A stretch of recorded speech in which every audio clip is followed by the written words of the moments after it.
Magnum heart इन्स्टिट्यूटतर्फे आयोजित आजच्या आनंददायी जीवनशैली या चर्चासत्राला अतिशय मोठ्या संख्येनं उपस्थित असलेल्या सर्व श्रोत्यांचं मी मनपूर्वक स्वागत करतो. आणि आजचे आपले चर्चासत्रातील वक्ते डॉक्टर राजीव शारंगपाणी, डॉक्टर नंदू मुलमुले आणि डॉक्टर मनोज चोपडा यांना मी व्यासपीठावर आमंत्रित करतो.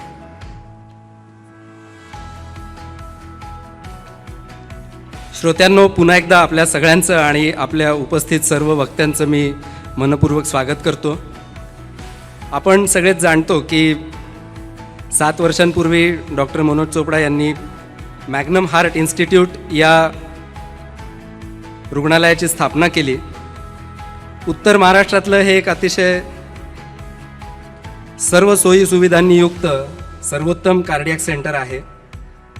इथं जगातल्या सर्वोत्तम टेक्नॉलॉजी अथवा तंत्रज्ञान जसं की तोशिबाची कॅथलॅब, कार्डिओलॉजीतील इतर सर्व उपकरणं, मग त्यात इंट्राएरोटिक बलून पंप असेल, आयव्हस असेल, रोटाब्लेटर टेक्नॉलॉजी असेल, अशा अनेक प्रकारची तंत्रज्ञानं मॅग्नम हार्ट इन्स्टिट्यूट इथं उपलब्ध आहेत.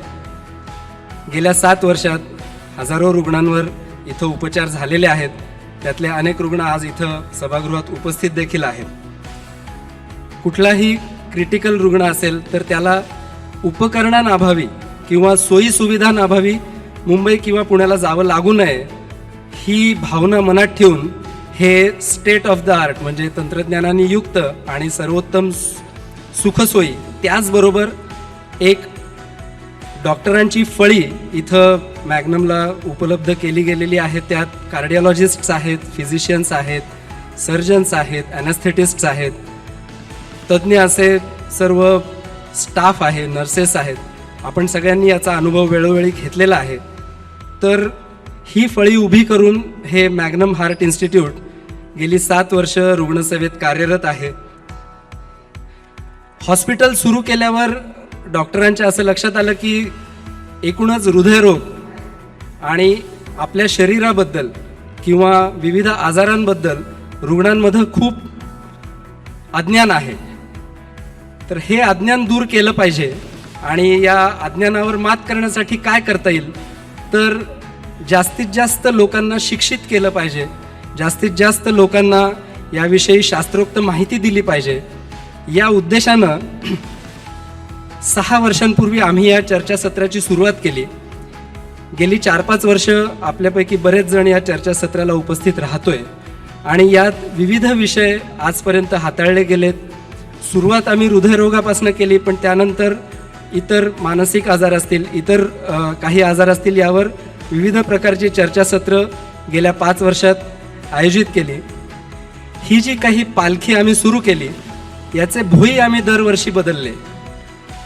दरवर्षी वेगवेगळ्या त्या क्षेत्रातील नामांकित तज्ज्ञांना आपण इथं बोलवलं आणि त्यांच्या ज्ञानाचा वापर किंवा त्यांच्या ज्ञानाचा उपयोग आपल्या रुग्णांना कसा होईल हे आम्ही बघितलं.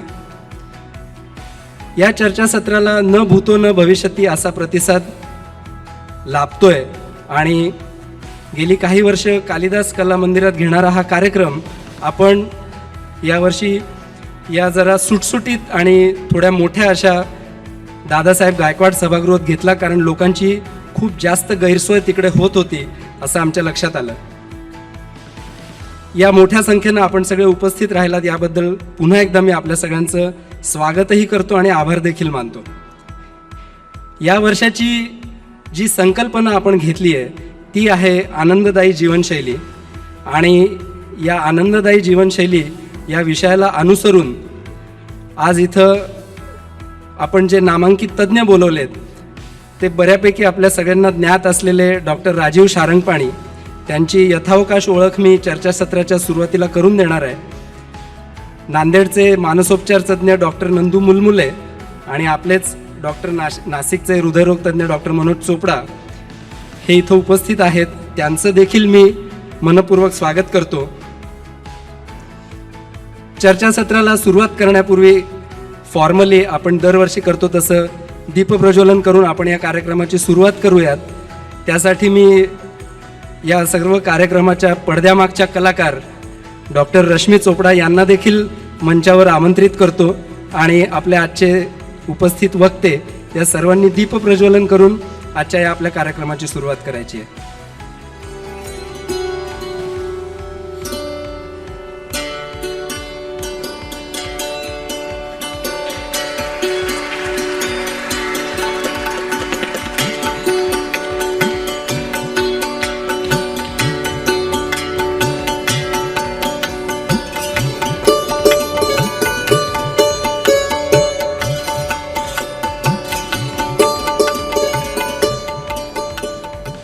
धन्यवाद. चर्चासत्राला सुरुवात करण्यापूर्वी एकूणच आजची परिस्थिती आणि या चर्चासत्रामागचा उद्देश आणि काही संकल्पना यासाठी मी डॉक्टर मनोज चोपडा यांना इथं आमंत्रित करतो.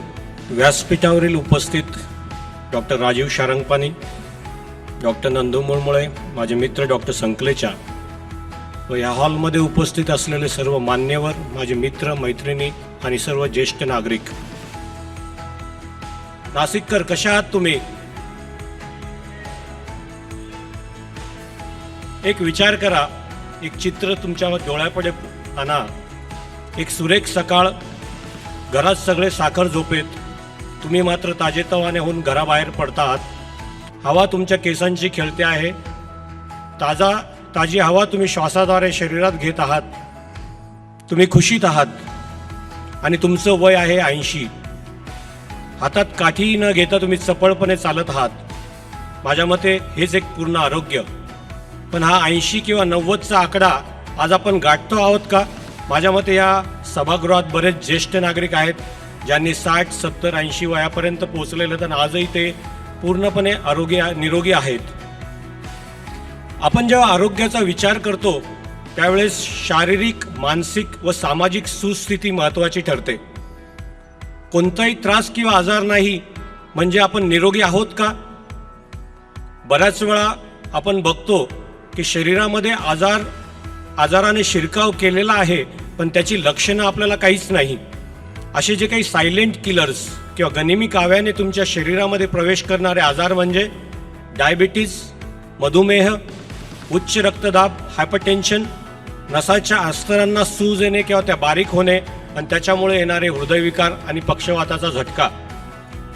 आता हे आजार काही एका दिवसात होतात का? नक्कीच नाही. ते शरीरात हळूहळू शिरकाव करतात. आपली जी काही जीवनशैली आहे, अवेळी खाणं, ताणतणाव, व्यायामाचा पूर्णपणे अभाव आणि या सगळ्यांची देण म्हणजे हे आजार. आपण जर आपल्या शरीराचा विचार केला तर रचना व क्रिया ह्या दोन महत्त्वाच्या गोष्टी. वेगवेगळे अवयव, त्यांची रचना, त्यांचे कार्य आपण समजून घेणं गरजेचं. शरीर हे एक जिवंत यंत्र आहे, पण ते रासायनिक प्रक्रियांनी भरलेले आहे आणि प्रत्येक माणसाची रासायनिक प्रक्रिया किंवा बायोकेमिकल इंडिव्हिज्युअलिटी ही एक वेगळी आहे आणि त्याच्यामुळेच प्रत्येक व्यक्तीमध्ये वेगळा आजार, वेगळं आरोग्य अशा पद्धतीने आपल्या समोर येत असतं. आपलं शरीर म्हणजे पेशींचं फलितावस्था. पेशींची वाढ होणे, पेशींची निर्मिती होणे आणि पेशींचा ऱ्हास होणे हे आपल्या वयपरित्व बदलत असतं. आणि पेशींचं कार्य करण्याकरता एक न्यूट्रियंट्स लागतात. त्याची वेळ, अचूकता, नियम आणि त्याच्यामुळे जी काही ऊर्जा तयार होते याचं एक चक्र ठरलेलं असतं. आणि यालाच आपण बायोलॉजिकल रिदम किंवा आपलं रोजचं सिर्कॅडियन रिदम किंवा बायोलॉजिकल क्लॉक शरीरामध्ये जे आहे असं बोलतो. आणि ह्या पेशींच्या कार्यात जेव्हा काही विघ्न तयार होतात किंवा नियम बदलता, वेळ बदलते, तर त्याला रुग्णाचा विकार किंवा आजार निर्माण होतात. आज आपण जर बघितलं तर स्पर्धात्मक युग आहे. 0.5% मार्क जरी कमी पडले तर हजारो विद्यार्थ्यांना आवडत्या शाखेमध्ये प्रवेश मिळत नाही. एक मंदीची झुळूक आली तर हजारो जण बेकार होतात किंवा नोकरी गमावतात. आणि आज आपण जर बघितलं तर समाजामध्ये विभक्त कुटुंब पद्धत निर्माण झालेली आहे. हम दो और हमारा एक. आनंद, दुःख, सुख हे सगळ्या ज्या काही घटना होत आहेत त्याला सामोरे जाण्याला आपण समर्थपणे पेलू शकत नाही आहे. माणूस विरुद्ध मशीन, शहर विरुद्ध खेडं, ग्लोबल विलेज अशी जी काही संकल्पना अस्तित्वात येत आहे त्याच्यामुळे व्यवस्था पूर्णपणे बदलत आहे आणि त्याच्याबरोबर आपलं आरोग्यही बदलत आहे. आपण जर आरोग्याचा विचार केला तर आरोग्य सुधारण्यासाठी 4 वाटा सगळ्यात महत्त्वाच्या ठरतात. त्या म्हणजे उपचार, प्रतिबंध, शिक्षण व संशोधन. आम्ही सर्व डॉक्टर्स निदान व उपचार करण्यामध्ये इतके बिझी असतो की बाकी या 3 गोष्टींकडे लक्षच द्यायला वेळ नाही. आणि आयुष्य वाचवण्यासाठी उपचार महत्त्वाचे ठरतात, पण आयुष्य वाढवण्यासाठी किंवा तंदुरुस्त राहण्यासाठी प्रतिबंध व शिक्षण सर्वात महत्त्वाचं. आणि संशोधन ही नवीन उपचार पद्धती आपल्याला उपलब्ध करून देत असतं. आज आपण जर बघितलं, आपण आपल्या आयुष्यामध्ये डॉक्टरांना किंवा वैद्यकीय क्षेत्राला फार जास्त महत्त्व देत आहोत. आपल्या आरोग्याचे प्रश्न हे आपले स्वतःचे असतात, आपण ते स्वतः सोडवायचे असतात आणि मार्गदर्शन वैद्यकीय शास्त्राचं घ्यायचं असतं, पण त्याच्यात नेमका बदल झालेला आहे. आज आपण जर बघितलं तर डॉक्टर व रुग्ण संवादांमध्ये कुठेतरी काहीतरी वेगळे प्रॉब्लेम्स आपण बघायला बघतो आहोत. आणि जसं सुधीर म्हटला की वैद्यकीय ज्ञान हे शास्त्रीय ज्ञान लोकांपर्यंत पोहोचवण्याचं काम फार महत्त्वाचं आहे. डॉक्टर व रुग्ण यांच्या संवादात एक विलक्षण शक्ती आहे. म्हणूनच अशा प्रकारच्या चर्चासत्राचं आयोजन आपण एक मागच्या 7 वर्षांपासून जागतिक हृदय दिनानिमित्त दरवर्षी करत आलो आहोत. हा एक मोठा कार्यक्रम आपण करतोच, पण दर महिन्याला वेगवेगळे छोटे छोटे कार्यक्रम TV, न्यूजपेपर, पुस्तकांमधनं सुद्धा हे नॉलेज किंवा हे शास्त्रीय जे काही वैद्यकीय व शास्त्रीय ज्ञान आहे ते लोकांपर्यंत पोहोचवणं फार महत्त्वाचं आहे.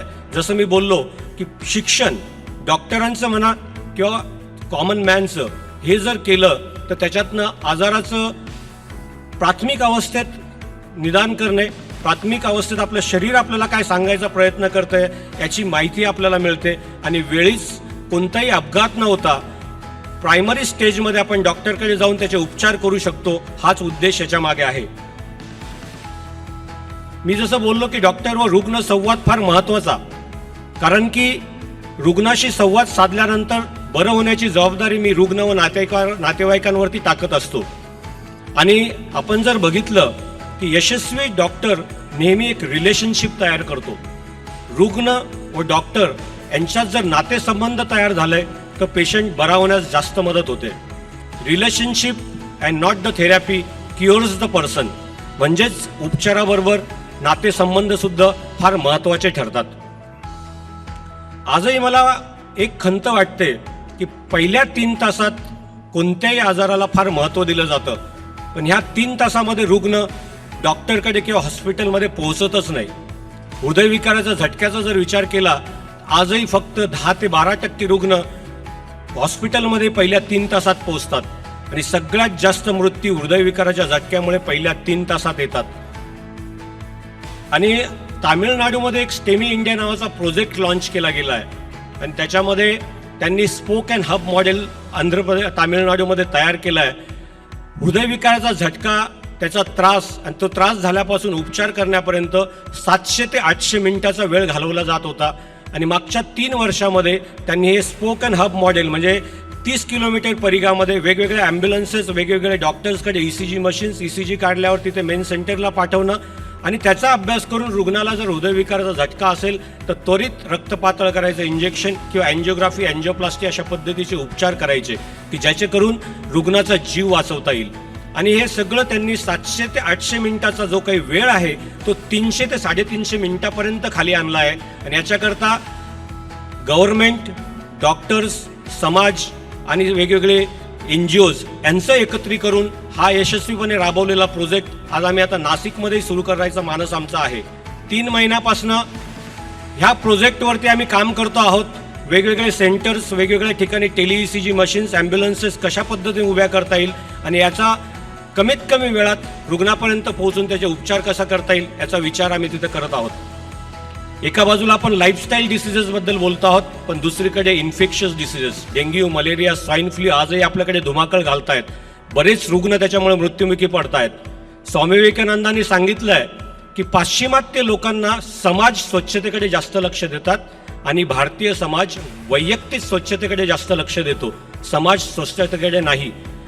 मागच्या वर्षीचा कुंभमेळ्याचा जर विचार केला तर 30 ते 50 लाख लोक प्रत्येक पर्वणीला नाशिकमध्ये येऊन गेले, पण कोणतंही इपिडेमिक झालं नाही. का? तर स्वच्छता. तर माझ्या मते आपल्या पंतप्रधान मोदी साहेबांनी सुद्धा क्लीनलीनेसबद्दल मोहीम चालू केलेली आहे. या समाज स्वच्छतेबद्दल आपण काय करू शकतो हा प्रत्येकाने विचार करणं गरजेचं आहे असं मला इथे वाटतं. ह्या कार्यक्रमाकरता नेहमी वेगवेगळे दिग्गज आपण बोलवत असतो. मागच्या 5 ते 7 वर्षामध्ये डॉक्टर BK गोयल, डॉक्टर लेखा पाठक, डॉक्टर जगदीश हिरेमठ, डॉक्टर बेलापूरकर, जगताप हे सगळे वेगवेगळे तज्ज्ञ आपल्याकडे येऊन गेलेत. आणि ह्या वर्षी आपल्याला लाभले आहेत 2 प्रमुख वक्ते, डॉक्टर राजीव शारंगपाणी व डॉक्टर नंदू मुळमुळे. ह्या दोघांचं आपण एक जोरदार टाळ्या वाजवून स्वागत करूया.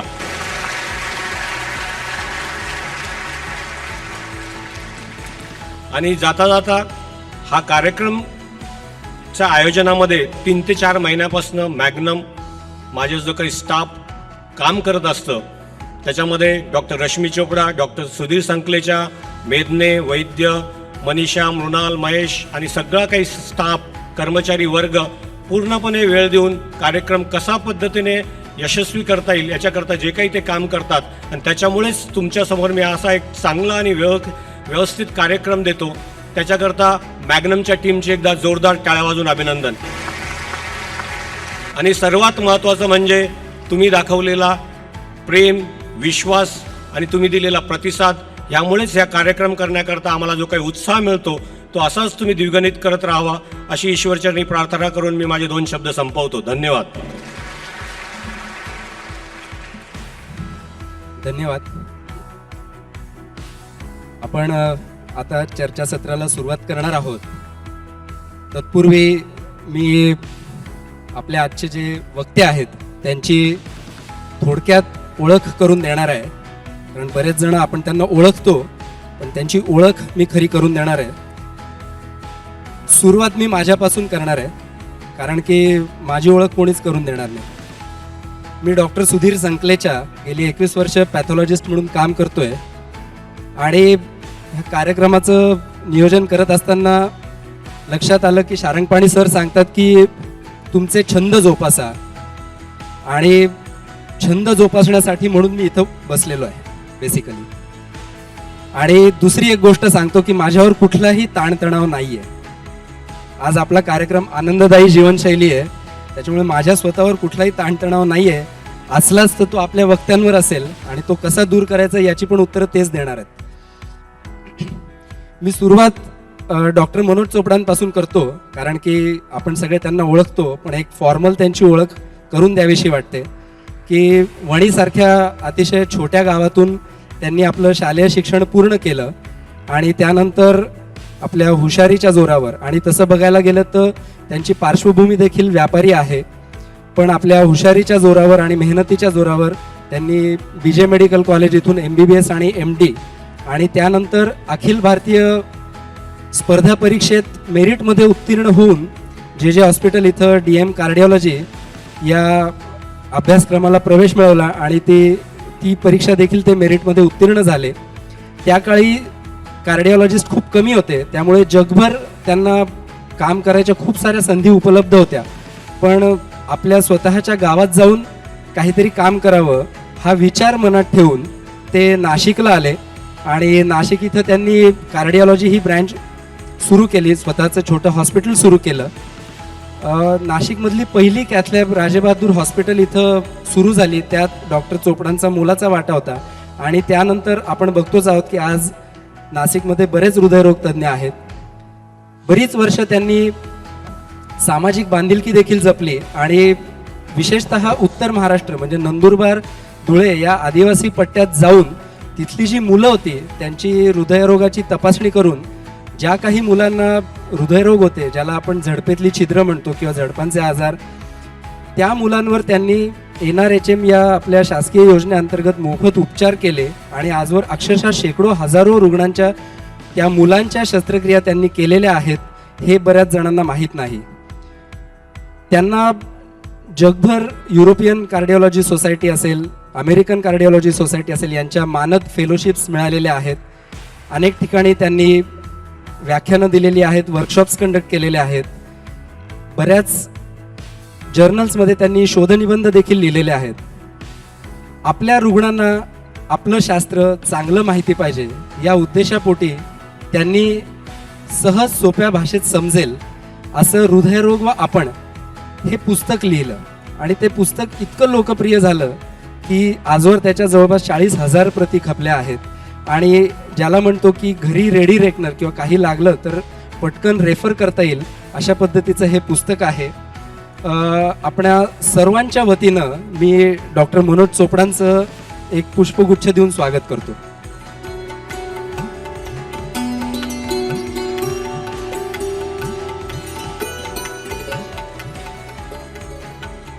आजचे आपले दुसरे वक्ते आहेत नांदेड इथले सुप्रसिद्ध मानसोपचार तज्ज्ञ डॉक्टर नंदू मुलमुले.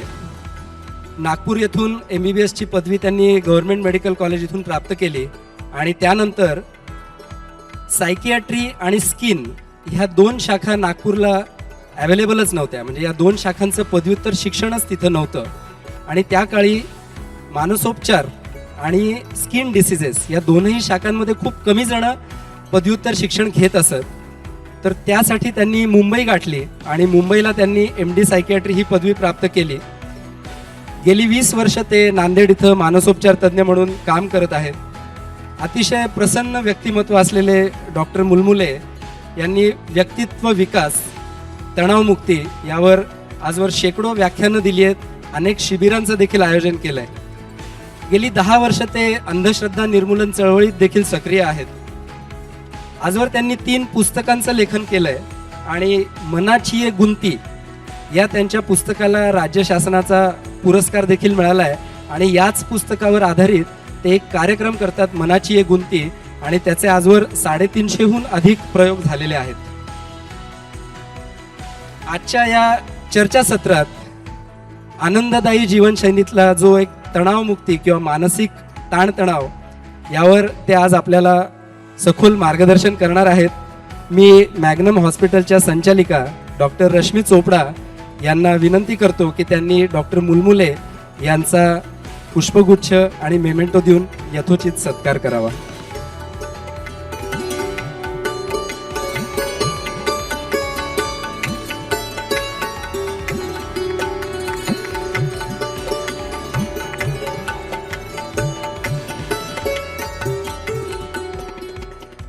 आजचे आपले तिसरे वक्ते प्रमुख मार्गदर्शक डॉक्टर राजीव शारंगपाणी. खरं तर इथं उपस्थित असलेल्या श्रोतृ वर्गातील जवळपास सगळेच डॉक्टरांना ओळखतो, पण आपण त्यांची जी ओळख आपल्या सगळ्यांना आहे ती तशी फार त्रोटक आहे असं मला वाटतं. कारण सर्वसाधारणपणे कुठल्याही व्यक्तीला जर कोणी मणक्याचं ऑपरेशन किंवा एखाद्या सांध्याचं किंवा स्नायूचं ऑपरेशन करायचा सल्ला दिला किंवा सांगितलं तर त्या व्यक्तीला कमीत कमी 50 लोक असे भेटतात की जे सांगतात की एकदा त्या पुण्याच्या शारंगपाणींना दाखवून ये. आणि त्यातल्या 45 म्हणजे 100 पैकी 95 वेळेला असं होतं की त्या व्यक्तीची ती शस्त्रक्रिया टळते. आजवर सरांनी अक्षरशः हजारो या मणक्याच्या किंवा इतर कुठल्याही सांध्यांच्या शस्त्रक्रिया टाळल्या आहेत.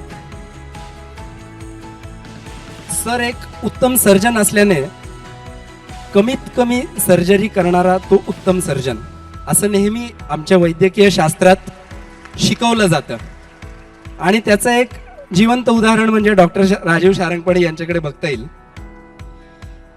खरं तर सरांचा आवाका फार मोठा आहे. हे एक अजब रसायन आहे आणि त्याला आम्ही अवलिया देखील म्हणतो. भगवान ने बहुत फुर्सत से बनाया है. अष्टपैलू हा शब्द देखील फिका पडेल इतके पैलू सरांच्या मध्ये आहेत. सुरुवात करायची तर सर एक उत्तम खेळाडू आहेत.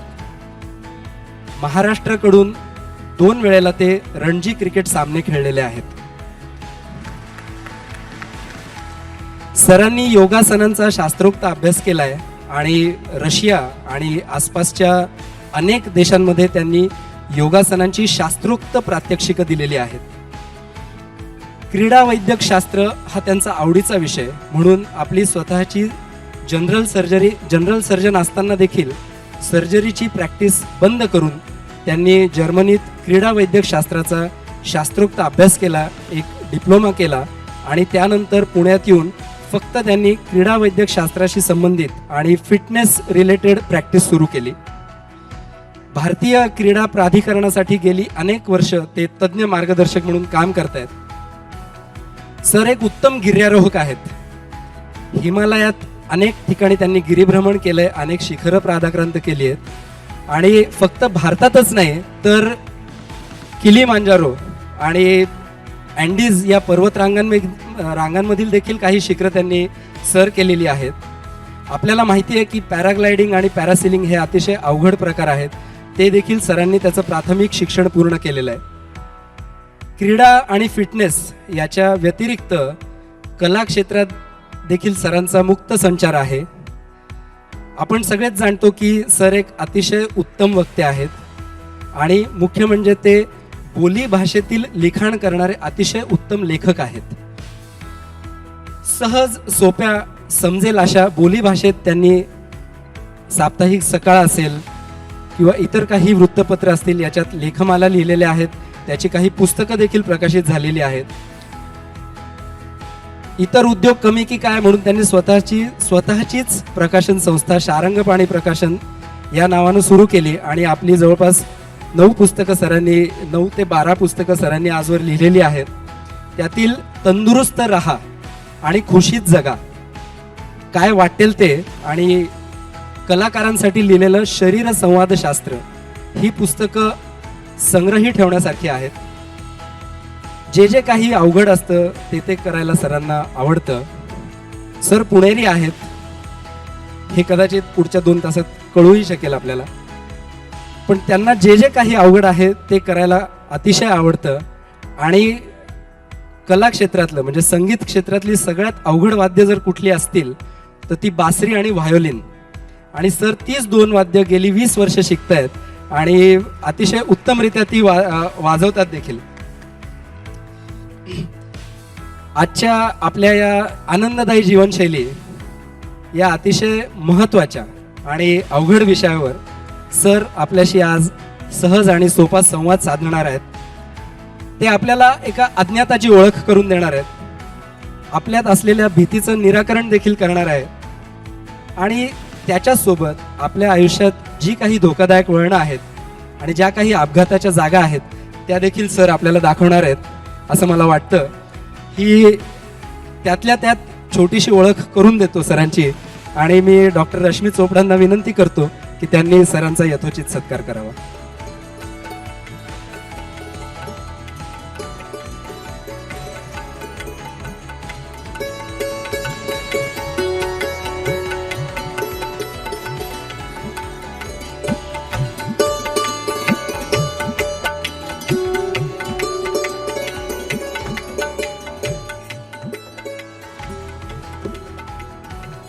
थोडा उशीर झालाय पण आपण आता आपल्या आजच्या चर्चासत्राला सुरुवात करूयात. आपल्याला काही प्रश्न असतील तर आमचे काही स्वयंसेवक इथे असतील, त्यांच्याकडे तुम्ही चिठ्ठीवर लिहून ते देऊ शकता. जर कार्यक्रमाच्या शेवटी वेळ असला आणि त्यातील काही भाग जर याच्यात कव्हर झालेला नसला तर आपण त्या प्रश्नांचा विचार करूयात. पुन्हा एकदा सगळ्यांचं स्वागत आणि वक्त्यांचं देखील स्वागत. सर, आनंददायी जीवनासाठी निरोगी शरीर अतिशय आवश्यक आहे असं आपण नेहमीच म्हणतो आणि शरीराची अजिबात जाणीव नसणं म्हणजे आरोग्य असं तुम्ही म्हणता. हेच शरीर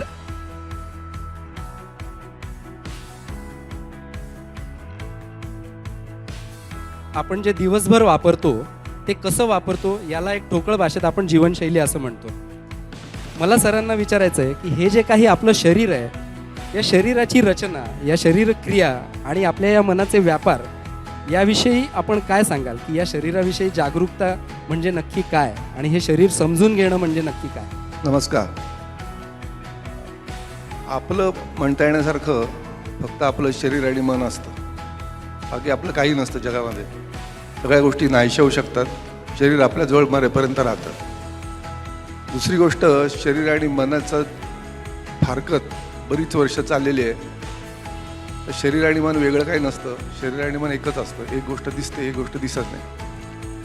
असे काही जण मजेने म्हणतात की देव दिसत नाही पण त्याची थिओलॉजी असते, भूत दिसत नाहीत पण त्याच्याविषयी लोक बोलतात, तसं मन पण दिसत नाही पण सायकोलॉजी असते. असं शरीर आणि मन हे दोन्ही एकत्र असतं हेही कळत नाही आपल्याला पण आपल्याला ते सारखं समजत असतं. म्हणजे आपल्याला राग आला की आपलं शरीर थरथरायला लागतं. बाहेरच्या हवेचं ऑक्सिजनचं प्रमाण कमी झालं की आपण बेशुद्ध पडू शकतो. त्यामुळे शरीरावर हे बाहेरचं जग आणि आतलं जग हे दोन्ही सारखा परिणाम करत असतं आणि शरीर त्यात मध्ये मार खात असतं. त्यामुळे शरीराची जाणीव नसणे याचा अर्थ ह्या दोन्ही गोष्टी एकमेकाशी संतुलित आहेत, बरं चालले. पण आपल्याला बरं वाटते हे सुद्धा बरेच वेळ खरं वाटत नाही. म्हणजे माझ्याकडे गृहस्थ आले आणि ते छान तब्येत दिसत होती. काय कशासाठी आलाय तुम्ही, काय त्रास आहे? त्यामुळे त्रास बीस काय नाही, मला त्रास काय नाही, मी इथे कशाला आलाय तुम्ही? तर मला एकदम छान वाटते. मग आलाय कशाला इथे? तर मला छान वाटते, नॉर्मल आहे का? आता इतकी मनामध्ये सारखी भीती पडलेली असते की वादळपूर्वीची शांतता, वाटेल त्या म्हणी असतात आपल्याकडे. त्यामुळे चांगलं लागतंय आपल्याला, चांगलं वाटतंय हे सुद्धा खरं वाटत नाही की चालेल हे काय नाच्यातनं लफडं निघणार नाही ना नंतर काही, अशी भीती वाटते. त्यामुळे शरीराकडे जाणीव ठेवण्यासाठी आपल्या शरीरामध्ये दुःख नावाची एक गोष्ट आहे आणि आनंद नावाच्या दोन गोष्टी शरीरामध्ये कायम एकाबरोबर एक असतात. चुकीचा मार्ग चालायला लागलो की दुःख येतं, नीट मार्ग चालला की सुख येतं. या दोन्ही गोष्टी सारख्या चाललेल्या असतात. त्यात दुसऱ्या कुणालाही विचारायची आवश्यकता नाही. जे दुखतं ते चुकतं, इतका सोपा नियम लक्षात ठेवायचा आणि आणखीन कोणाला विचारायला जायची जरूर पडत नाही. तुम्ही नेहमी म्हणता की शरीराची हेळसांड करू नका. ही हेळसांड म्हणजे नक्की काय असतं? हेळसांड दोन प्रकारे लोक करतात. एक म्हणजे लक्षच द्यायचं नाही अजिबात, काय होईल ते होईल, जे होईल ते होईल. शरीर काय सांगते त्याच्याकडे लक्ष द्यायचं नाही. म्हणजे भूक लागली की खायचं नाही, भूक नसताना खायचं. ताण लागली की पाणी प्यायचं नाही, ताण लागली नसताना प्यायचं. किंवा काही कारणाने शरीर सांगते काय इकडे लक्षच द्यायचं नाही. आणि बरेच वेळा अनवधानाने बऱ्याच लोकांकडे स्वसल्ले असे दिले जातात, दर 2 तासांनी खा, 4 तासांनी खा, पण भूक लागल्यावर खा, इतकं सोपं काय कोण सांगत नाही. शरीराची हेळसांड म्हणजे शरीर जे आपल्याला सांगतं तिकडे दुर्लक्ष करणे. किंवा व्यायामाची सवय लागली म्हणून सकाळी उठलं, आज बरं वाटत नाही पण तरी 10 किलोमीटर पळणारच, ही पण हेळसांडच असते. त्यामुळे शरीराला समजून घेणं, याचा अर्थ शरीराचे जे सिग्नल येतात बाहेर येतात त्याच्याकडे सारखं लक्ष ठेवणं आणि त्याप्रमाणे वागणं. याच्यात काही फारसं अवघड गोष्ट आहे खरं म्हणजे नाही, पण हे कोणी करत नाही. आणि दुसऱ्यांनी सांगितलेलं करण्यापेक्षा आपलं शरीर आपल्याला काय सांगते महत्त्वाचं. म्हणजे आम्ही डॉक्टर तुमच्याशी खोटं बोलू पण तुमचं शरीर तुमच्याशी कधीही खोटं बोलणार नाही, हे आपल्या कधी लक्षात येते. आपण माझं शरीर काय सांगते आपण दुसऱ्याला विचारतो, माझं शरीर काय सांगते मी मलाच विचारायला पाहिजे. म्हणजे मला बरोबर कळतं काय चाललंय, कसं वागायचं, काय नाही करायचं. आता याच्यासाठी बरेच वेळा जाचं स्वतःलाच लोक नियम करून घेतात की सकाळी 6 वाजता उठतील. एका दिवशी नाही वाटत उठावं असं, उठू नका एका दिवशी, एका दिवसाने काय होत नाही. पण साधारणपणे स्वतःसाठी 1 तास देणं, स्वतःच्या शरीरमानासाठी 1 तास देणं, यामध्ये काही अवघड गोष्ट असायला पाहिजे असं नाही. इतर सगळी कामं आपण दुसऱ्याकडनं करून घेऊ शकतो, पण स्वतःची तब्येत सांभाळणं हे काम आपल्यालाच करायला लागतं. आणि दुसऱ्याला काम म्हणणं बरोबर नाही. इतकी मजेदार गोष्ट आहे. म्हणजे व्यायाम किंवा ह्या गोष्टीमध्ये लोकांना अरे बापरे व्यायाम असं जर तुम्हाला वाटत असेल तर ते चुकीचं काहीतरी करता तुम्ही. व्यायाम ही अत्यंत आनंदाची गोष्ट आहे. म्हणजे तुम्हाला आदल्या दिवशीपासून वाटलं पाहिजे उद्या मस्त पोहायला जायचं आहे, उद्या मस्त वेट ट्रेनिंग करायचं आहे, उद्या मस्त योगासनं करायचे आहेत. करताना आनंद झाला पाहिजे, करून झाल्यावर आनंद झाला पाहिजे. म्हणजे तुम्ही या सगळ्या गोष्टी बरोबर करताय. त्यातलं काही करताना त्रास होत असेल तर तुम्ही काहीतरी चुकीचं करताय. त्यामुळे पेन, दुःख हे शरीरामध्ये कशासाठी ठेवलं आहे हे आम्हाला दुर्दैवाने मेडिकल कॉलेजात पण शिकवत नाहीत, पण आता इथे तुम्हाला शिकवतो. दुःखाचा अर्थ असा की हे चूक चाललं आहे. मग ते शारीरिक दुःख असो, मानसिक दुःख असो, आध्यात्मिक असो, लैंगिक असो, सामाजिक असो, दुःख होतंय म्हणजे आपलं काहीतरी चुकतंय. इतका सोपा नियम लक्षात ठेवला म्हणजे दुःखाचं निवारण कसं करायचं हेही आपल्याला लक्षात येतं. आणि साधारणपणे हेळसांड हा जो शब्द आहे तो दोन्ही प्रकारे वापरला तो लक्षात ठेवा. अतिरेकी व्यायाम करणं ही पण हेळसांडच आहे, अतिरेकी आराम करणं ही पण हेळसांडच आहे. मध्यभागी मध्यम निकाय, बुद्ध महाराजांनी सांगितले मध्यम निकाय, मध्यम मार्ग. लोकांना वाटतं मध्यम मार्ग म्हणजे बेचव गोष्ट, असं अजिबात नाही. मध्यम मार्गासारखा आनंद नाही दुसरा. मग हेळसांड करायची नाही याचा अर्थ दोन्ही टोकाला जायचं नाही. शरीर भूक लागली म्हणते खायचं, भूक भागली म्हणलं थांबायचं, इतका सोपा नियम आहे. पण भूक लागली नसताना खाणे, भूक भागल्यावर पण खाणे या गोष्टी आपण सहज करतो. या गोष्टी न केल्या म्हणजे हेळसांड नाही केली असं म्हणतो.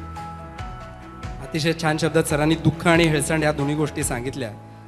आजकाल आपण जर मित्रांना भेटलो आणि तो थोडासा डिप्रेस्ड वाटला किंवा थोडासा तणावात वाटला किंवा एखाद्या मित्राला भेटलो ज्याला नुकताच हृदयरोगाचा झटका येऊन गेला आहे, त्याला भेटायला येणाऱ्या 10 लोकांपैकी 10 लोक त्याला सांगतात आता तू तुझी जीवनशैली बदल. अगदी म्हणजे एकही 10 पैकी 10 की आता इथून पुढं तू तुझी जीवनशैली बदल. तो विचार करायला लागतं की जीवनशैली बदल म्हणजे काय, म्हणजे ही जीवनशैली नक्की काय असतं, ती चांगली आहे वाईट आहे याचा अर्थ काय. बऱ्याच लोकांना कळतच नाही की जीवनशैली म्हणजे काय. मला सर विचारायचं की हे जीवनशैली म्हणजे नक्की काय असतं. आपण जसं वागतो त्याला शैली म्हणायचं. आता दोन माणसं जर सतार वाजवत असतील तर दोघांची सतार वाजवायची शैली वेगळी असते. दोन माणसं भाषण देत असतील, दोघांची भाषण द्यायची शैली वेगळी आहे. शैली म्हणजे स्टाईल. इंग्लिश भाषेत किंवा मराठीतच शब्द आहे स्टाईल. आता तर प्रत्येकाची स्टाईल काय असते वेगळी असते. आम्ही असे चालतो, आम्ही असे उभे राहतो, आम्ही असे बसतो. या शैलीमध्ये दुसऱ्याचं अनुकरण करणं नाही आहे. अनुकरण करणं शेजारी बसले डॉक्टर सांगतील व्यक्तित्व आणि व्यक्तिमत्व यातला फरक आपल्याला लक्षात घ्यायला पाहिजे. पर्सनॅलिटी करायची नाही आपल्याला, आपलं स्वतःचं इंडिव्हिज्युअलिटी वाढवायची. म्हणजे माझी शैली अशी आहे ज्याच्यामुळे मला छान वाटतं, ती माझी जीवनशैली. पण याच्यात काही वर्गीकरण करता येतं का की स्त्रियांची जीवनशैली वेगळी, पुरुषांची जीवनशैली वेगळी, किंवा आपण जे म्हणतो की आहार विचार, आहार विहार आचार विचार अशा एक 4 गोष्टी सांगितल्या जातात आणि याच्यात स्त्रियांचं ते वेगळं असतं, पुरुषांचं वेगळं असतं, स्वभावाशी काही निगडीत असतं का, असं काही असतं का.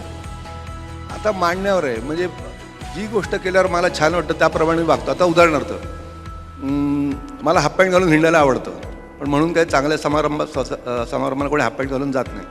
पण तुम्ही जर तसं गेलात तर हळूहळू लोक म्हणत नाही त्यांची ती स्टाईल आहे. जसं M.F. हुसेन पायात चपला न घालता जगभर हिंडायचे, जगभर पायात चपला घालायचे नाही, ती स्टाईल आहे. लोकांनी हळूहळू ती मान्य केली.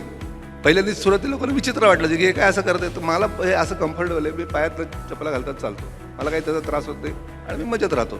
तसं तुम्हाला स्वतःची इंडिव्हिज्युअलिटी जी आहे ती कायम ठेवणं अत्यंत महत्त्वाचं आहे. दुसरे काय म्हणतील असा विचार सारखा मनात येत राहिला तर तुमची जीवनशैली बिघडते.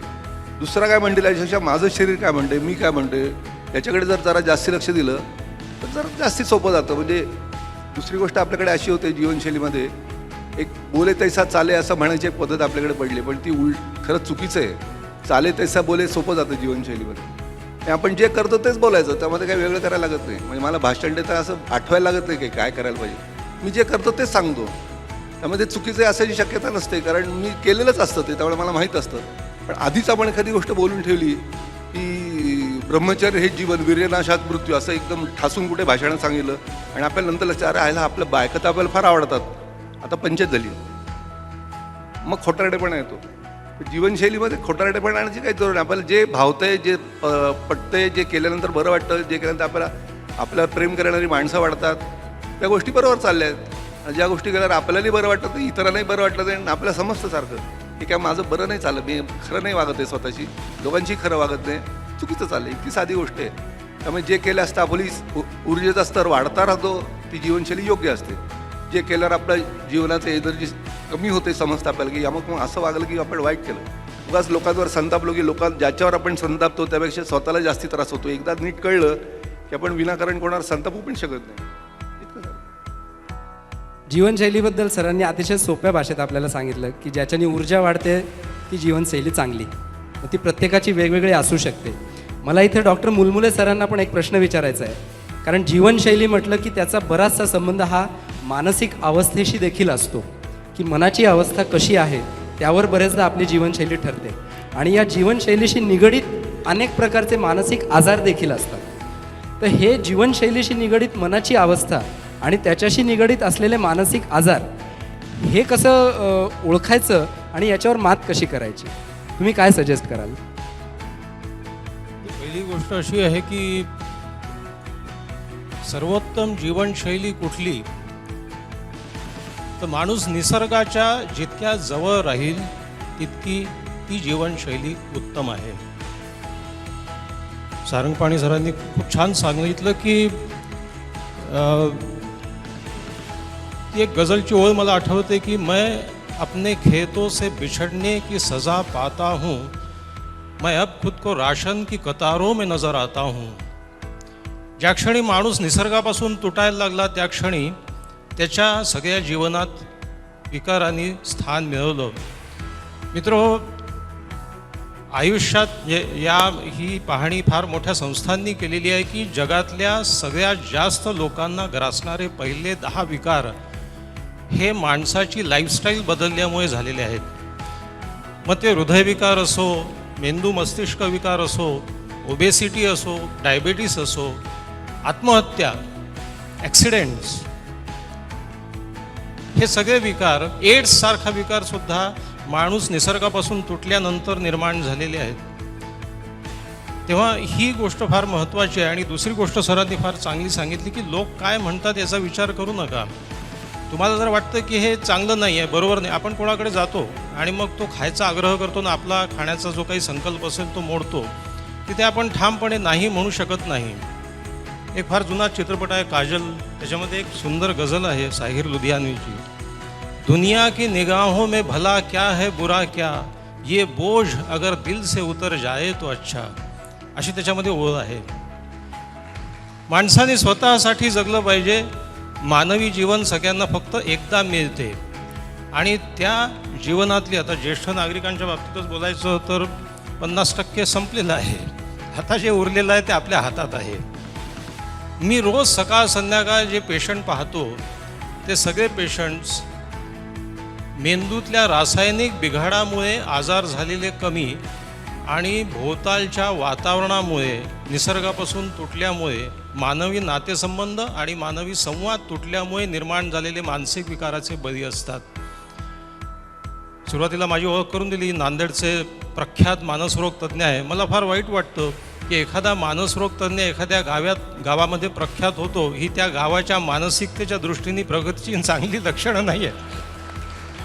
तेव्हा नाशिकचे जे कोणी मनोविकार तज्ज्ञ प्रसिद्ध म्हणून घेत असतील तर नाशिककरांना ती भूषणाची गोष्ट नाही आहे. पण ही वस्तुस्थिती आहे की मनोविकार वेगाने वाढत चाललेले आहेत, हे या सगळ्या बदलत्या जीवनशैलीमुळे. मी माफी मागतो, गावाची, नांदेडची, तुमची नाही.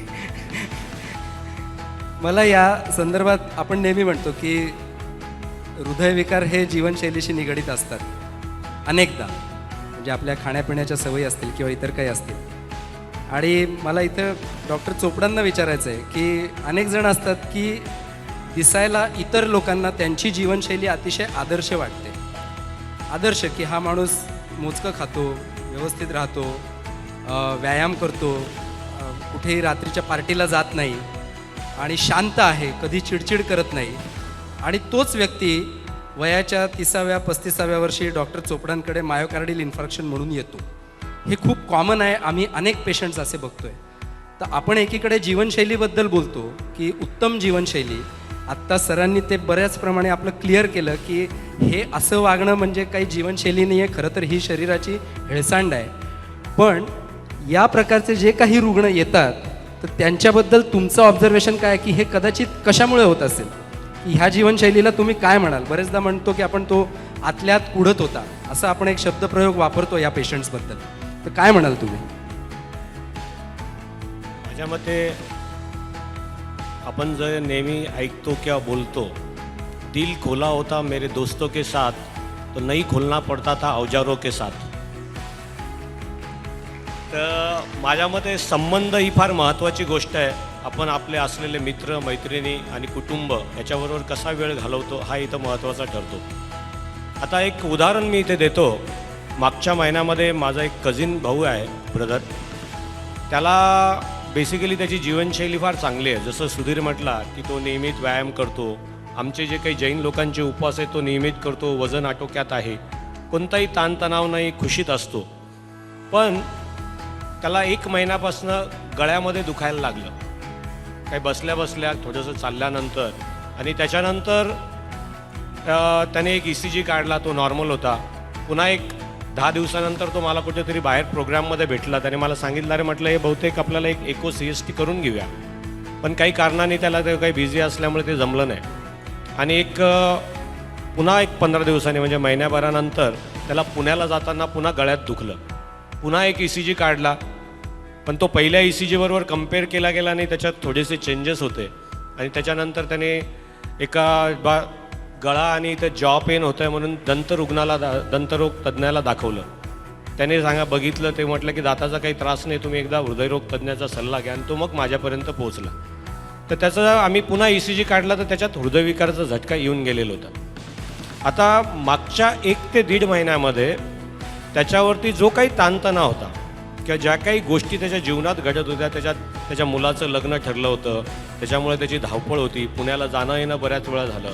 तर हे जे काही शरीरामध्ये अचानक बदल होतात आणि त्याच्यामुळे तुमच्या परफॉर्मन्स इन्हान्सिंग सिक्रीच्या म्हणजे आम्ही जे काही ॲड्रिनॅलिन नॉर ॲड्रेनॅलिन म्हणतो आपण, परफॉर्मन्स इन्हान्सिंग ड्रग्स जे आता रिओ ऑलिम्पिकमध्ये काही खेळाडूंना बाद करण्यात आलं त्याच्यामुळे, तेही त्याचे जे काही मागच्या 1-1.5 महिन्यामध्ये हे जे काही ॲड्रिनॅलिन नॉर ॲड्रेनॅलिन डोपॅमिन जो काही ताणतणाव होतात याच्यामध्ये जे काही सिक्रिशन्स वाढले आणि त्याच्यामुळे नसांच्या अस्तरांमध्ये इजा होऊन अचानक गुठळी तयार होण्याचं प्रमाण हे त्याचं एक महत्त्वाचं कारण. तर म्हणजे तुम्ही जे काही तुमचं नियमित आयुष्य जगत असता पण अचानक तुमच्या जीवनामध्ये वेगळ्या काही घटना घडतात आणि त्याच्यामुळे तुमच्या शरीरात बदल होऊन नसांच्या अस्तरांना इजा आणि गुठळ्या तयार होण्याचं प्रमाण होतं आणि तुम्हाला हृदयविकाराचा किंवा पक्षवाताचा झटका येतो. तर अशा पद्धतीने नियमित जीवनशैलींच्या लोकांमध्ये अटॅक काय येतो याच्याबद्दल आपल्याला सांगता येईल. आणि बेसिकली आता गळ्यात आणि जॉ पेन माझ्याकडे हृदयविकाराच्या झटक्यांचे लक्षणांबद्दल आपण नेहमी दुर्लक्ष करतो. ॲसिडिटी जास्त होणे, गॅसेस जास्त होणे, काही रुग्णांमध्ये दोन्ही खांद्यांमध्ये किंवा फक्त डाव्या किंवा उजव्या खांद्यात दुखणे किंवा पोटाच्या वरच्या भागात दुखणे आणि त्याच्यामुळे ॲसिडिटी या गॅसेस म्हणूनच ट्रीटमेंट करणे आणि त्याच्यामुळे रुग्णालयात वेळेवरती न पोचणे हे आम्ही नेहमी बघतो. म्हणजे तो मला भेटला, त्याने मला आजार सांगितला, त्याचं वाटलं होतं की हृदयविकार झटका असेल पण त्याच्याकडे दुर्लक्ष केलं गेलं आणि हृदयविकारचा झटका आल्यावरतीच रुग्ण माझ्यापर्यंत पोचला, असं बऱ्याच वेळा होत असतं. कारण की आपलं शरीर आपल्याला काहीतरी सांगायचा प्रयत्न करते, त्याच्याकडे आपण नेहमी दुर्लक्ष करतो आणि वेळेत डॉक्टरांकडे पोचत नाही. आपल्या शरीराची हालचाल ही अतिशय महत्त्वाची आहे असं शारंगपाणी सर सांगतात. आणि या शरीराची हालचाल कमीत कमी करून मनाच्या हालचालीनं जो अन्न मिळवतो तो सुसंस्कृत माणूस आणि शरीराची हालचाल जास्त करून जो अन्न मिळवतो तो कष्टकरी माणूस. या सुसंस्कृत माणसाला हृदयरोग होतो आणि कष्टकरी माणसाला हृदयरोग होत नाही. थोडक्यात व्यायाम हा अतिशय महत्त्वाचा आहे.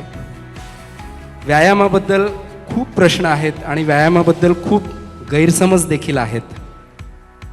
मला सरांना विचारायचं आहे, मी व्यायामाबद्दल सर खूप प्रश्न विचारणार आहे आपल्याला, कारण खूप लोकांचे खूप गैरसमज आहेत आणि आमच्याकडे खूप प्रश्न देखील आलेले आहेत त्या संदर्भात की सर्वसाधारणपणे व्यायामांचे प्रकार कुठले कुठले असतात आणि व्यायाम म्हणजे नक्की काय. व्यायाम हा शब्द विशेष आयाम, आयुष्यातलं एक विशेष केलेली गोष्ट म्हणजे व्यायाम, आयाम असं. त्यामुळे विशेष गोष्ट असेल तर त्याला व्यायाम म्हणतात. आता वाघ सिंह काही व्यायाम करत नाहीत किंवा साप वगैरे मुंगूस असे काही व्यायाम करत नाहीत, ते आपलं त्यांचं आयुष्य जगतात, एक दिवशी मरून जातात. माणसाला मात्र काही काही गोष्टी वेगवेगळ्या कळत चालल्या आहेत की शरीर वापरलं कसं की चांगलं होतं, कसं वापरलं की खराब होतं, हे लक्षात आल्यामुळे व्यायाम ही कन्सेप्ट आली. तर त्याच्यामध्ये होतं काय की व्यायाम कशाला म्हणावं हे न कळल्यामुळे वाटतील ते लोक वाटतं ते बोलत असतात आणि ते कुठल्या क्षेत्रातले लोक असतील त्या फार मोठे महात्मासं म्हणले जातात पण त्यांच्या मनात व्यायामाविषयी काही कल्पना नसते आणि काही बोलत असतात. उदाहरणार्थ चालणे हा सर्वोत्कृष्ट व्यायाम आहे. आता इथे जर कोणी वार्ताहर असतील तर त्यांनी शांतपणे नीट ऐकून घ्या मी काय म्हणतो ते, म्हणजे हेडलाईन उद्या चुकीची यायची नाही. व्यायाम चालणे हा व्यायामात बसत नाही. आपण चालत नाही म्हणून चालणा व्यायाम झाला आहे. चालणा व्यायाम नाहीच आहे. सगळे प्राणी चालतात, आपण पण चालायचं असतं पण आपण चालत नाही, त्यामुळे चालणं आता व्यायाम म्हणायला लागले लोक. बरं, डॉक्टरना व्यायामाविषयी काही शिकवत नाही त्यामुळे डॉक्टरही तेच सांगतात की जरा चालत जा वगैरे, ती गोष्ट वेगळी. त्यामुळे चालणं व्यायामात बसतच नाही, त्यामुळे चालणं हे व्यायामात धरायचं नाही. दुसरी गोष्ट विशेष आयाम म्हणजे शरीराला दिलेली चालना, अशी चालना द्यायची की शरीर जास्ती चांगलं झालं पाहिजे. तर शरीरामधल्या 3 गोष्टी महत्त्वाच्या असतात. एक म्हणजे लवचिकपणा, की जो जन्मतः आपल्या सर्वांना पूर्णपणे परमेश्वराने दिलेला असतो. प्रत्येक जन्माला आलेलं बालक इतकं लवचिक असतं की त्याची कवटीसुद्धा अशी हलू शकते, त्याची पायाचा अंगठा नडगीला लागू शकतो, इतकं शरीर लवचिक असतं. आणि होता होता होता मरायच्या वेळेस सगळी माणसाची शरीराने कडक झालेली असतात. सगळा दिलेला निसर्गदत्त लवचिकपणा आपण घालवून बसतो. त्यामुळे लवचिकपणा सगळ्यात महत्त्वाचा पहिली गोष्ट. लवचिकपणाचे व्यायाम असतात ते सगळे योगासनामध्ये द्वारे तुम्ही करू शकता. इतर अनेक प्रकार आहेत पण योगासन आपल्याकडे सगळ्यांना माहिती असतं. त्याच्याबद्दल एकच गोष्ट लक्षात ठेवायची की योगासनं शिकवणाऱ्या माणसाला सांगायचं की लांबून शिकवा, अंगाला हात नाही लावायचा, पहिला नियम. कारण अंगाला हात लावायचं म्हणजे ते पाठीवर बसतात, मांडीवर वजनं ठेवतात, उलटं टांगतात, वाटतं ते करतात, फक्त मिरच्यांची धुरी देत नाही तेवढंच. पण तुम्ही माझ्या अंगाला हात लावून दुखेल असं काही करू नका. मला जर दुखलं तर ते चुकतंय हे मला माहिती आहे, त्यामुळे जे काही शिकवायचं असलं ते तिकडनं शिकवा. आणि पद्मासन घालता आलं नाही, मला मांडीसो घालता नाही, तर पद्मासन पहिल्या दिवशी येणार नाही. एवढी साधी अक्कल आपण बाळगायची. त्यामुळे शरीर वापरत असताना ते जर दुखत आलं करताना तर तो व्यायाम चुकीचा झाला. त्यामुळे लवचिकपणाचा व्यायाम सगळ्यात महत्त्वाचा असला तरी तो ज्या वयात तुम्ही चालू करता त्याच्यावर लक्ष ठेवा. भलत्या वयात भलते व्यायाम करून चालत नाही. एकदम 50-60 वर्षी लवचिकपणा सुधारायचा प्रयत्न करायचा नाही, त्याला लिमिटेशन्स असतात. पण न दुखता तुम्ही करत राहाल तर एक 10-12 वर्षात चांगल्यापैकी शरीर लवचिक होतं, हे पण खरं आहे. पण अतिशय सावकाश करायला लागतं. जितकं तुमचं वय वाढेल तितकं व्यायाम करायची पद्धत तुम्हाला हलकी आणि सावकाश करायला लागेल. दुसरं, ताकद. जे व्यायाम केले असतात तुमच्या शरीरातली ताकद वाढते. पूर्वी तुम्हाला 5 किलो उचलता यायचं, आता 10 किलो उचलता येतं, तर त्याला ताकदीचे व्यायाम म्हणायचं. तर ताकदीचे व्यायाम, जिम्नॅशियमचे व्यायाम सगळ्यात चांगले. बायकांसाठी हे व्यायाम सगळ्यात महत्त्वाचे आहेत. आणि सध्याच्या काळामध्ये ऑस्टिओपोरोसिस नावाचा एक भीषण आजार उत्पन्न करण्यात आलेला आहे. आणि असं काही असतं की नाही ह्याबद्दलचं अनेक जणांना शंका आहे. पण आपण फक्त शरीर वापरत नाही, त्यामुळे आपल्या शरीरातली कॅल्शियम कमी व्हायला लागतं. जसं स्पेसमध्ये म्हणजे अंतरिक्षात जे ॲस्ट्रॉनॉट जातात त्यांचं शरीराचं वजन नाहीचं होतं.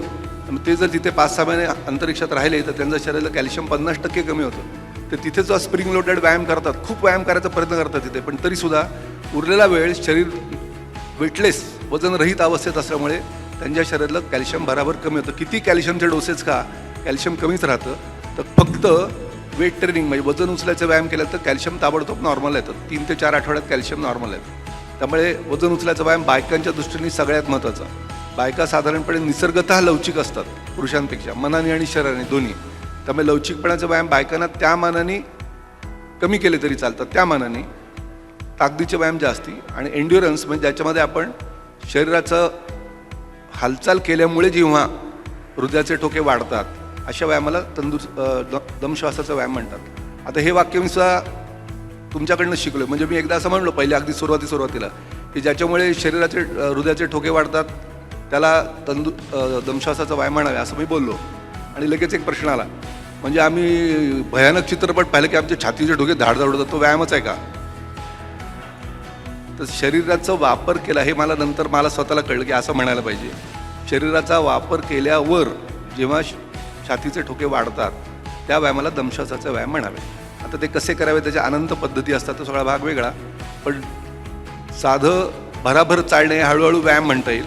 जॉगिंग व्यायामातील, पोहणे व्यायामातील, दोरीवर चढा व्यायामातील, सायकल चालवणं, डोंगर चढणं, पाण्यात चालणं, असे अनेक दमश्वासाचे व्यायाम असतात. जोर बैठका हा स्वतः दमश्वासाचाच व्यायाम आहे, हा ताकदीचा व्यायाम नाही.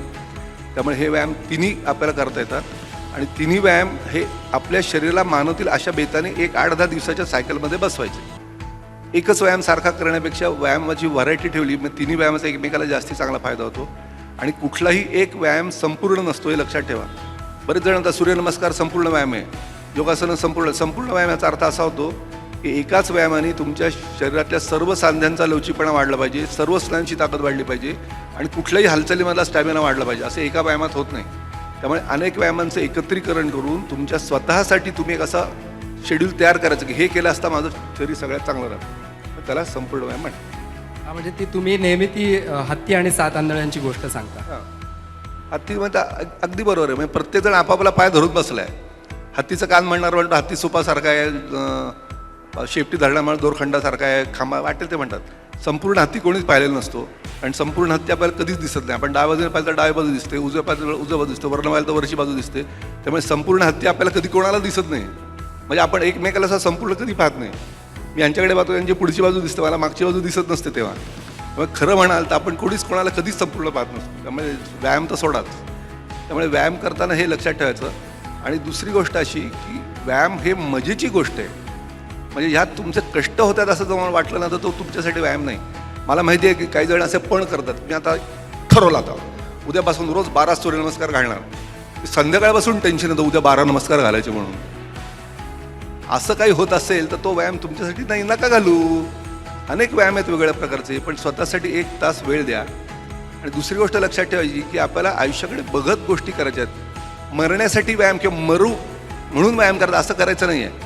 आपल्याला मृत्यूकडे पाठ करून चालायला शिकायचं आहे. कारण शेवटी खड्ड्यात पडत ते पडणारच आपण. मग त्याच्याकडे सारखं मृत्यूकडे बघत बसलात की आयुष्य मागे राहतं.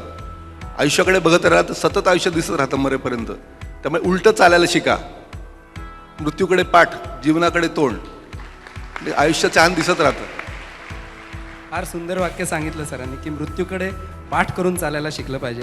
हा व्यायाम किती करावा? अनेक लोक, तुम्ही मगा म्हणालात, पण अनेक लोकांना प्रश्न असतो की मी व्यायाम किती करू की जो माझ्या शरीरासाठी चांगला असेल. म्हणजे दुखेपर्यंत करावा की न दुखेपर्यंत करावा? व्यायामाचं एक लक्षात ठेवायचं, सुरुवात सगळ्यात महत्त्वाची. सुरुवात अशासाठी की तुम्ही असं कोणाचं तरी लेक्चर ऐकता, एकदम भारावून जाता, अरे काय बोलले डॉक्टर, आता उद्यापासून सुरुवात, लगेच हाफ पॅन्ट आणून बूट बीट आणून दुसऱ्या दिवशी एकदम सुरुवात, असं करायचं नाही. आपण आयुष्यात कधी आपल्या घराण्यात कोणी व्यायाम केला नाही, पहिलं लक्षात ठेवायचं. त्यामुळे एकदम उलट्या टोकाला जायची जरूर नाही. दुसरी गोष्ट, भयंकर काहीतरी नियम करायचे नाहीत, उद्या मी 6ला उठणार आणि व्यायामाला सुरुवात करणार, असं कधीही ठरवायचं नाही. कारण असं ठरवणारा माणूस आणि सकाळी उठणारा माणूस ही दोन वेगवेगळी माणसं असतात. त्यामुळे सकाळी जेव्हा तुम्ही गजर लागतो, गजर लावता, गजर वाजतो, तुमचा विश्वासच बसत नाही, इतक्या अंधार कोणी गजर लावला? तुम्ही बायकोला म्हटलं की गजर बंद कर, ती म्हणते मी नाही बंद करणार, तुम्हीच लावलाय, बंद करा तुम्ही. तुम्ही तरफडत उठता, गजर बंद करता, बाहेर बघता, कसला अंधार आहे, हे काहीतरी चूक झाली, झोपून जात. मग परत 8 वाजता उठता आणि मग स्वतःला दोष देत सुरुवात होते की त्याला मी तसलाच आहे, मी नालायकच आहे, माझ्या हातनं काय होणार नाही. तिथले चांगलं पहिल्या दिवशी ठरवलं तर पहिल्या दिवशीच नाट लागला. तर असं ठरवायचं कशाला? सकाळी 7 वाजता उठलं का आपल्या घराण्यात कोणी उठलं नाही, आपण कशाला उठावं 7 वाजता? आपण 8 वाजता उठतो, ठीक आहे, 8 वाजता उठायचं, 8 ते 2 व्यायाम करायचा, काय वाईट आहे? पहाटे वगैरे उठणारे जे गोष्ट लिहितात ना, ज्या ग्रंथात लिहिले ना, ब्राह्ममुहूर्तावर उठावे, ते सगळे म्हातारी माणसं असतात, त्याला सकाळी जागच येते आपली आपली. त्यामध्ये ग्रंथात लिहून ठेवतात ब्राह्ममुहूर्तावर उठावे 4 वाजता. कसले काय? अजिबात उठायचं नाही, आरामात झोपून राहायचं, डोळे आपोआप उघडले उठायचं. हे करायला सुद्धा धैर्य लागतं बरं का. डोळे आपोआप उघडले की पहिलं घड्याळ बघतो की अजून एक 10 मिनिटं, 10च मिनिटं, खलास. त्यामुळे डोळे उघडले की उठायचं. उठल्यानंतर व्यायाम करण्यासाठी आता तुम्हाला सांगितलं तर 3 गोष्टी असतात. त्यातल्या 3 गोष्टीली कुठली गोष्ट आपल्याला करावीशी वाटते, कोणी सांगणारा माणूस आहे का, त्याच्याकडे जायचं. पहिल्या दिवशी 1-2-3 मिनिटं केला व्यायाम खूप झालं. जिम्नॅशियमला गेलात पहिल्या दिवशी 100 किलो वजन उचलायचं नाही, 1 किलो हलवून बघायचं, थोडं जमते का, बरे. दुसऱ्या दिवशी 2 किलो, अगदी हळूहळू करत जायचं. 1 महिन्यामध्ये तुम्ही बऱ्यापैकी करायला लागता. म्हणजे आज 2 मिनिटं चालायचं, रोज 2 मिनिटं जास्ती चालायचं, महिनाभरात 1 तास चालायला लागतं. पण पहिला दिवस सगळ्यात घातक व्यायामातला. आणि तुम्ही जिममध्ये बघाल तर इन्स्ट्रक्टर बरोबर पहिल्या दिवशी तुमच्या उरावर बसतात आणि काय काय करून घेत की दुसऱ्या दिवशी सकाळी उठताच येत नाही.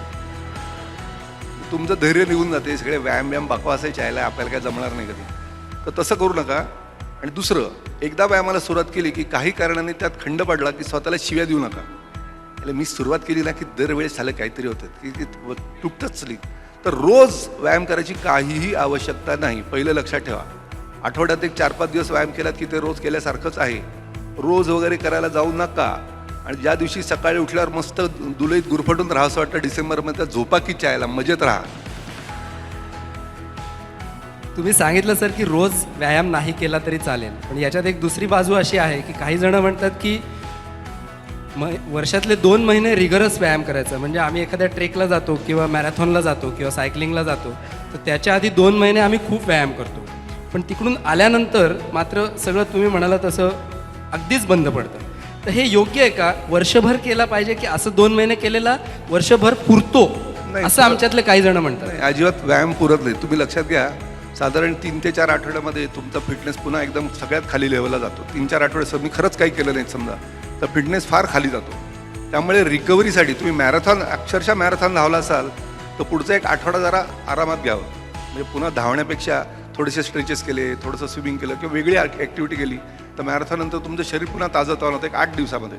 त्याच्यापेक्षा वेळ द्यायचं काही कारण नाही. त्यामुळे कुठलीही तुम्ही एक्सेसिव्ह ॲक्टिव्हिटी करायची. आता समजा आता किलीमंजारोला मला जायचं होतं, तर 2 महिने अर्थात 19,000 फुटावर आपण कधी चढलो नाही आणि पुण्यात राहून काही तसं चढता येत नाही, पण त्यातल्या त्यात निदान सिंहगडला तरी जाता येतं. असं नेहमीपेक्षा थोडासा जास्त व्यायाम होतो, तो भाग वेगळा. पण परत आल्यानंतर पुन्हा एकदम ढेपाळून जायचं काही कारण नाही. लेवल कमी ठेवायची, पुन्हा पूर्वस्थितीला यायचं, पण अगदी सोडून द्यायची काही जरूर नाही. आणि असा 2 महिने केलेला व्यायाम वर्षभर पुरत नाही. मग 2 महिने खाऊन घ्यायचं आणि 1 वर्षभर खायचं नाही, असं त्याचं मत असेल तर बघा, असं काय होतं. व्यायामाचे नक्की फायदे काय? ॲक्च्युली व्यायाम केल्याने काय होतं? म्हणजे आपण म्हणतो की फिटनेससाठी व्यायाम करायचा, चांगलं वाटण्यासाठी व्यायाम करायचा, स्नायू वाढवण्यासाठी व्यायाम करायचा, आणि बरेचदा वेगवेगळ्या शरीरयष्टे असतात. म्हणजे काही जण अगदी किडकिडीत असतात, काही जण लठ्ठ असतात, पण व्यायामाच्या संकल्पना प्रत्येकाच्या वेगवेगळ्या असतात आणि किडकिडीत माणूस जिममध्ये गेला की त्याला कॉम्प्लेक्स येतो की मी कसं काय सगळे ते. तर याचं काय आहे म्हणजे नक्की हे काय केलं पाहिजे? थोडक्यात उत्तर सांगायचं म्हणजे आयुष्य मजेत जातं. व्यायाम केला की आयुष्य मजेत जातं. म्हणजे जे काय होतं ते मजेत जातं. उद्याचं आयुष्य आपलं कसं जाणार आपल्याला आज अजिबात माहीत नसतं. आपल्या बाजूने आपण काही गोष्टी करू शकतो. त्याला म्हणायचं प्रयत्न आणि नशीब. तर प्रयत्न करायचा असतो, नशिबात काय आपल्याला माहीत नाही. पण जे काय नशिबात येईल ते आपण जर प्रयत्न योग्य केले असतील तर सोपं जातं. जे काही वेडवाकडं नशीब असेल आपलं त्या मनाने सोपं जातं. त्यामुळे व्यायामाचे फायदे म्हणाल तर शारीरिक, मानसिक, आध्यात्मिक, सेक्शुअल सगळेच फायदे असतात. म्हणजे अगदी लैंगिक संबंधामध्ये सुद्धा दोन्ही पार्टनर फिट असतील तर जास्ती मजा आहे. एक पार्टनर फिट नसेल तर काय मजा आहे तुम्हाला? मानसिकामध्ये तुमचं शरीर जर नीट नसेल तर मनाने किती पण छान असेल काय उपयोग आहे? आणि तब्येत एकदम बैलासारखी दिसते पण मन एकदम सशासारखं आहे, काय उपयोग आहे त्याचा? या सगळ्या गोष्टी लक्षात ठेवायच्या. आपल्याला सर्वसमावेशक स्वास्थ्य हवे. सर्वसमावेशक म्हणजे या सगळ्या गोष्टी आपल्याला लक्षात ठेवायच्या की आपल्याला शारीरिक, मानसिक, आध्यात्मिक या सगळ्यात तंदुरुस्ती जी पाहिजे त्याच्यामध्ये पहिलं स्वास्थ्य महत्त्वाचं आहे. स्वास्थ्यानंतर तंदुरुस्ती आहे, तंदुरुस्तीनंतर कार्यक्षमता आहे.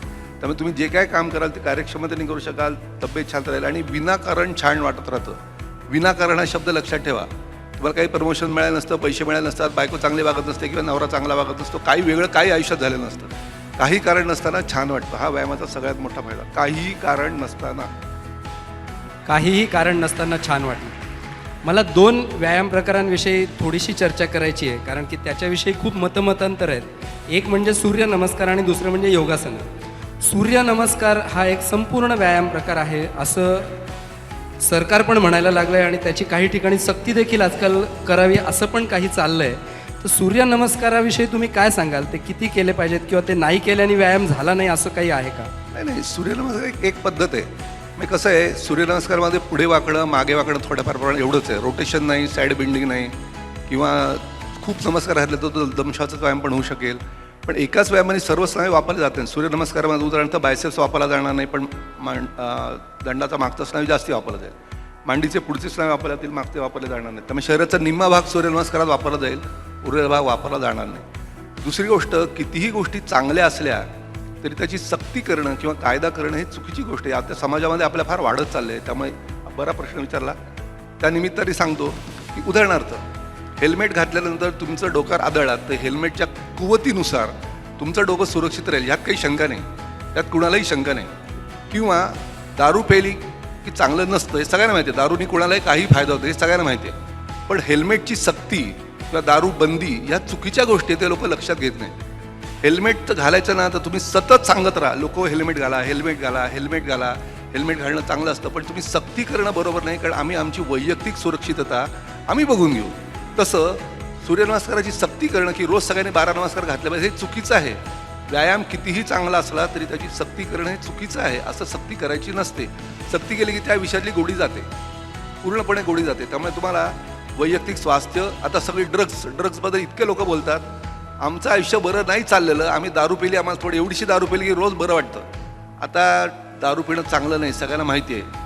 दारू पिण्याला माणसालाही माहीत असतं की ज्याने की आपली तब्येत चांगली होणार नाही आहे, आपले पैसे पण जात आहेत, सगळं माहिती आहे. तुम्ही त्याला वारंवार सांगू शकता, त्याचं आयुष्य चांगलं जाण्यासाठी दुसरी काही गोष्ट करू शकता की ज्याच्यामुळे त्याची दारू सुटेल. पण दारूच पिऊ नको हे चुकीचं आहे. दारू पिऊन वाहन चालवते सापचूक, भयंकर दंड करा काहीतरी त्याला. पण दारूच पिऊ नका, ड्रग्स घेऊ नका, ह्या सगळ्या ज्या गोष्टी चालल्या आहेत त्याच्यामुळे आपण लक्ष भलतीकडेच जाते, भयंकर खर्च होते या सगळ्या गोष्टीवर आणि माणसे कधीही जगात सोडत नाहीत. आत्तापर्यंत माणसांनी सोडले नाही. म्हणजे आपल्या जुन्या ह्याच्यात म्हणतात मद्य, मांस आणि मैथून या 3 गोष्टी माणसांना सांगायला लागत नाहीत, ते करतातच. त्यामुळे ह्याची बंदी घालणं किंवा सक्ती करणं या गोष्टी चुकीच्या आहेत. त्यामुळे सूर्यनमस्कार व्यायाम म्हणून ठीक आहे, त्यात काही फार कौतुक करायचं काही कारण नाही. सगळ्या व्यायामाप्रमाणे तोही आहे. दुसरं योगासनाविषयी, मी योगासनांकडे येणार आहे की योगासनांविषयी एक अतिंद्रिय शक्ती मिळते किंवा हा पण एक संपूर्ण व्यायामाचा प्रकार आहे किंवा तुम्ही स्वतः योग शिक्षक आहात. योगासनांच्या विषयी काय सांगाल की हा नक्की कुठला प्रकार आहे? 4 प्रकारचे असतात योगामध्ये असतात.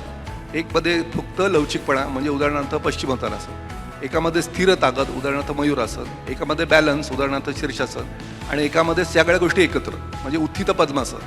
अशा सगळ्या 4 प्रकारचे योगासनं असतात. 4 प्रकारच्या योगासनामधनं तुम्हाला बऱ्यापैकी फायदा होऊ शकतो. पण पुन्हा वेट ट्रेनिंगच्या व्यायामाने जशी तुमची ताकद वाढेल किंवा तुम्ही जॉगिंग केलं, सायकलिंग केलं किंवा डोंगर चढत त्या जसा स्टॅमिना वाढेल तसा योगासनातला अजिबात वाढत नाही. आणि कुठलाही व्यायाम हा सारखाच आध्यात्मिक असतो. योगासनांची काही मिरासदारी नाही आध्यात्मिक व्यायाम.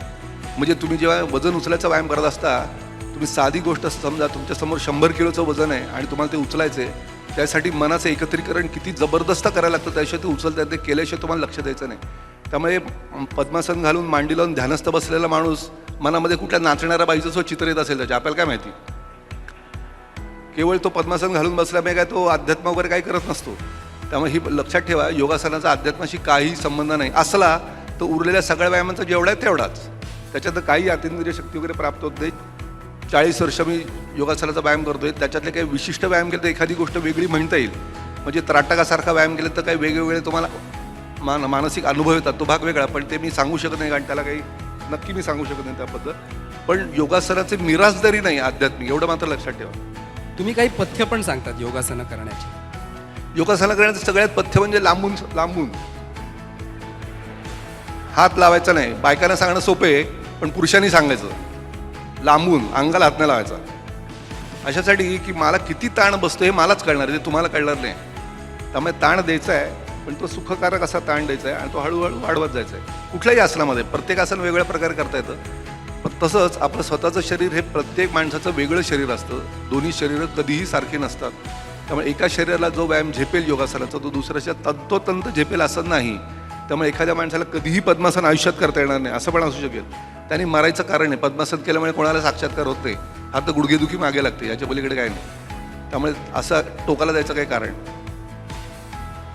व्यायामाशी संबंधित एक शेवटचा महत्त्वाचा प्रश्न मला तुम्हाला विचारायचा आहे की तुमच्याकडे येणारे अनेक रुग्ण हे मुख्यत्वे स्त्रिया या पाठदुखी आणि कंबरदुखींनी कायम त्रस्त असतात, अतिशय कॉमन आहे. तर याच्याविषयी उपाय काय सांगाल आणि काय केलं पाहिजे स्त्रियांनी आणि कुठल्या वयापासून ते केलं पाहिजे? पहिलं म्हणजे स्त्रियांना समाजामध्ये असं जन्मापासून शिकवलं जातं की स्त्री देह म्हणजे दुःखाची खाण. तुझं आयुष्य आता दुःखातच जाणार. सगळं नंतर तुला मासिक पाळीचा त्रास होईल, मग बाळणपणाचा त्रास आहे, मग नवऱ्याचा त्रास आहे, मग मुलांचा त्रास आहे, सगळ्यात त्रासच आहे. त्यामुळे बायकांना असं समज आहे की आयुष्य ही सहन करायची गोष्ट आहे. आयुष्यात मजा वगैरे येत नाही, सहन करायचं असतं. आणि मला कसं लक्षात आलं तर जेव्हा जेव्हा पेशंट येतात त्यांना दरवेळी मी सांगतो, व्यायाम करताना ताकद आराम पडेल तेवढी लावायची, व्यायाम करताना दुखलं तर चुकलं असं अनेक वेळा म्हणून घेतो. आणि परत जाताना परत शेवटी एकदा प्रश्न विचारतो, सांगा मला आता प्रत्येक व्यायाम करताना ताकद किती लावायची? सगळ्या बायका अशा स्तब्ध होतात बरं का. सांगा ना, सहन होईल एवढी. अहो सहन नाही, आपण सहन काय करतो? हां, हसायचं नाही, सांगा मला काय ते. दुःख सहन करतो. हां, मग आता व्यायाम करताना दुःख नको येता नाही, मग व्यायाम करताना किती ताकद लावायची? सहन होईल एवढी. पाठांतर केल्यासारखे बोलतात. तर सहन करायचं नसतं आयुष्यात. एखादी गोष्ट सहन करायला लागते याचा अर्थ आपण काहीतरी चुकीचं करतोय. काम करताना उभं राहतोय आणि आपली पाठ दुखते, क्षणात कळलं पाहिजे की आपण काहीतरी चुकीचं उभं आहे. आणि जे जसं उभं राहायला असता दुःख जातं, ते शरीर सांगते की आता तू बरी उभी राहिलीस, अशी उभी राहत जा. इतकं साधं लक्षात ठेवायचं. पण बायकांना सहन करणे मनात ठसल्यामुळे ते दुखतंच, पाठ तर दुखतेच, पाळीच्या वेळी त्रास होतोच, बाळणपणात दुखतंच. असं एकदा तुम्ही ठरवलंच इथं दुःख जाणारच नाही. कारण तुम्ही आता मान्यच केलं की आता माझं आयुष्य दुःखातच जाणार आहे, तसंच जाणार. तर तुम्हाला आनंदात राहायची सवय करायला लागते. आनंदस्व जड असतो बरं का. आनंदस्व पेलवायला जड असतो. आनंद झाला तरी भीती वाटते. तुम्हाला आधी सांगलं असं, आणि माझं बरं चालेल की नाही, एवढं कसं काय छान आयुष्य चाललंय, असं पण लोकांना वाटतं. छानच जायला पाहिजे आयुष्य, कशाला त्रासात काढायचं आयुष्य. तर तुम्ही सहन करायला शिकू नका. कोणी तुम्हाला सांगितलं तू मुलगी आहेस म्हणून तुला ते सहन करायचं आयुष्य, तर कृपा करून त्यांचं ऐकू नका. पुरुष काय स्त्री काय, कोणाला त्रासात आयुष्य काढायचं आहे? त्यामुळे त्रास होतोय एखाद्या गोष्टीचा, याचा अर्थ ते बरं नाही चाललेलं. हे सारखं मनात, मग तुम्हाला जे कोण तुम्हाला सल्ला देतील तो सल्ला पाळल्यानंतर आपल्या आयुष्यात आनंद उत्पन्न झाला तर सल्ला योग्य आहे. आयुष्यात दुःख उत्पन्न झालं तर सल्ला अयोग्य आहे. मग किती का मोठ्या डॉक्टरने दिलेला असा सोडून द्यायचा सल्ला. दुःख कोणाला हवंय? पैसे मोजून दुःख कोणी गेलं असेल? विकतची